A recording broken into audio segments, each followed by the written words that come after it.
E aí, pessoal? Beleza pura com todos vocês?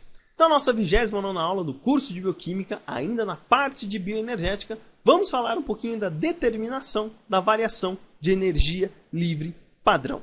Para qualquer reação bioquímica que aconteça no nosso organismo, nós temos uma variação de energia livre específica que acontece naturalmente nas reações. Se nós alterarmos alguma condição dessas reações, nós iremos chegar na variação de energia livre real.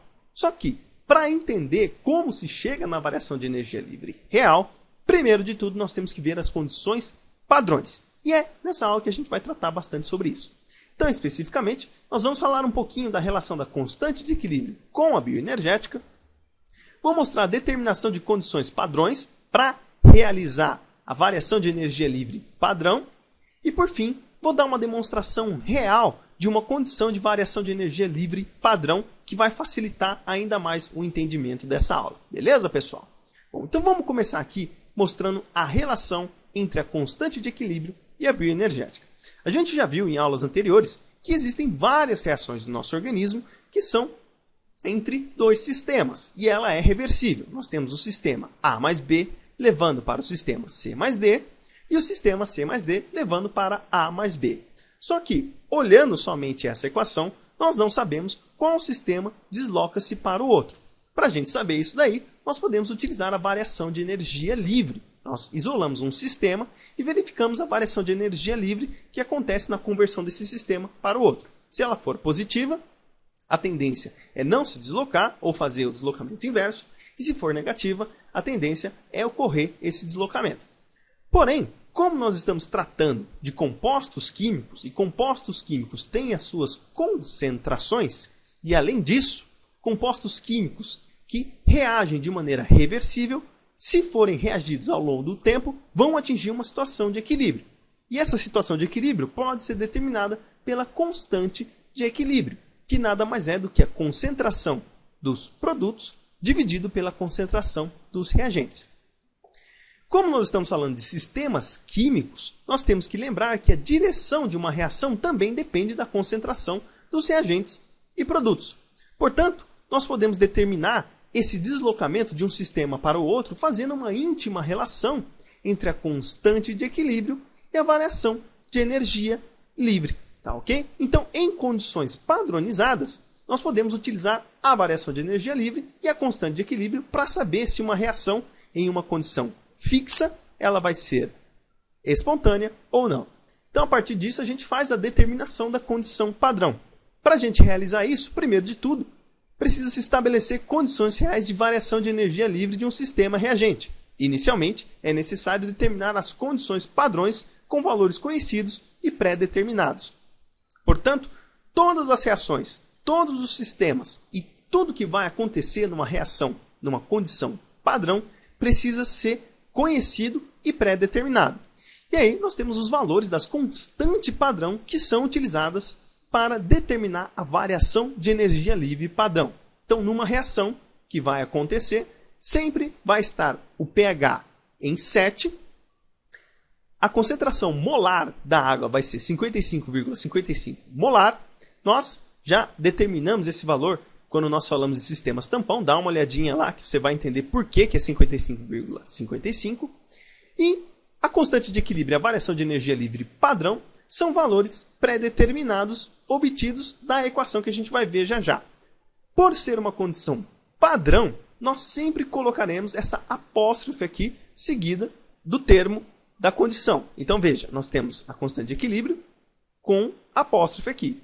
E a energia livre seguida do apóstrofe. A gente coloca zero porque é uma condição padronizada. Quando nós olhamos estas condições, nós falamos que elas são constantes padrão transformadas. Por que constantes padrão transformadas? Por decorrência de que houve uma alteração na constante para adaptar aos sistemas biológicos. Se nós formos analisar a variação de energia livre em sistemas físicos de um modo geral, o pH não é 7, o pH é 0, é 1 molar da concentração de íons H+.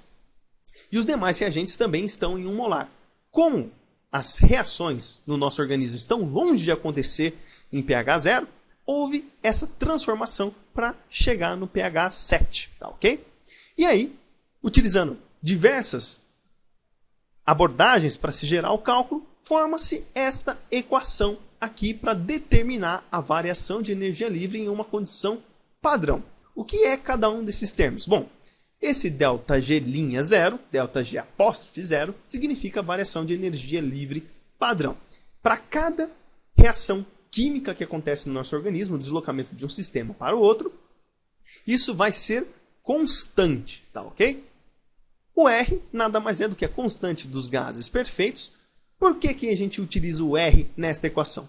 Porque o R ele faz uma íntima relação da força em joules, mol e temperatura. Isso aqui também já é um valor pré-estabelecido. Apesar de não haver nenhum gás na reação, este valor aqui que foi determinado pela análise dos gases pode ser utilizado para muitas outras condições que utilizem força em joule, mol e temperatura em Kelvin, tá ok? O T nada mais é do que a temperatura em Kelvin. Por ser uma condição constante também, ela é padronizada em 298 kelvins, que nada mais é 25 graus Celsius. E o nosso ln KEQ significa logaritmo natural da constante de equilíbrio. Então, a partir desse parâmetro, nós podemos determinar para qualquer sistema reagente a variação de energia livre padrão. Tendo esse valor de variação de energia livre padrão determinado, nós poderemos aí seguir para determinação da variação de energia livre real. Bom, vamos dar então uma demonstração de como a gente consegue obter a variação de energia livre padrão para qualquer sistema reagente do nosso organismo. Vou dar um exemplo bem prático aqui, que é a transformação da glicose 1-fosfato para glicose 6-fosfato. Veja que isso é uma reação de isomeria, nós apenas trocamos a posição do fosfato no carbono da glicose, e essa reação ela pode ser reversível, tá ok? Muito bem. Então, nós vamos colocar essa reação numa condição padrão. Vamos pegar 20 milimolar, seja de glicose 1-fosfato, seja de glicose 6-fosfato, mas tem que ser uma de cada. Então, se nós formos pegar, por exemplo, 20 milimolar de glicose 1-fosfato e deixar esta reação acontecer ao longo do tempo, nós iremos ver que no fim das contas nós teremos 1 milimolar de glicose 1-fosfato para 19 milimolar de glicose 6-fosfato. Se nós colocássemos 20 milimolar de glicose 6-fosfato, a condição final seria a mesma, tá ok? Muito bem. Então, já que isso atingiu o equilíbrio, este ponto é o equilíbrio desta equação. Não ocorre mais deslocamento de massas, tanto para um lado como para o outro. Bom, para a gente determinar então a constante de equilíbrio, nós vamos utilizar este cálculo aqui, que é a concentração dos produtos dividido pela concentração dos reagentes. Como nós só temos um produto e um reagente, é um dividido pelo outro. Na condição de equilíbrio, nós chegamos nesses valores. 19 milimolar de glicose 6-fosfato e 1 milimolar de glicose 1-fosfato. Portanto, a constante de equilíbrio vai ser 19, pois 19 dividido por 1 é igual a 19. Muito bem. Visto que a gente atingiu o equilíbrio, nós vamos ver agora qual é o perfil de deslocamento desta reação, a tendência do deslocamento dessa reação com base na demonstração da variação de energia livre padrão utilizando este cálculo. Bom, aqui nós temos o R, que é uma constante, o T, que é uma constante, isso aqui que também é uma constante, nós vamos obter também um valor de variação de energia livre padrão constante. Então, substituindo na fórmula, que eram os valores anteriores que nós chegamos, multiplicando 8,315 vezes 298 vezes ln de 19, que é o logaritmo natural da constante de equilíbrio, você vai chegar neste valor aqui, menos 7,3 kJ por mol. Isso aqui dá 7.300 joules por mol. Nós arrumamos aqui para ficar kilojoules por mol. O que isso significa? Que numa condição de equilíbrio, numa condição padronizada, a tendência é sempre o deslocamento da glicose 1-fosfato para a glicose 6-fosfato. Portanto, esta reação, tomando com base o sistema 1, que é a glicose 1-fosfato, ela é exergônica, ela vai liberar energia. Portanto, lembre-se sempre, em condições padrões pré-determinadas, a tendência natural é sempre a glicose 1-fosfato transformar-se em glicose 6-fosfato. Isso para condições padronizadas, tá ok? E aí a gente também pode fazer uma relação íntima da variação de energia livre com a constante de equilíbrio, que a gente observa aqui neste gráfico. Veja que, se a nossa constante de equilíbrio for maior que 1, a nossa variação de energia livre é sempre negativa.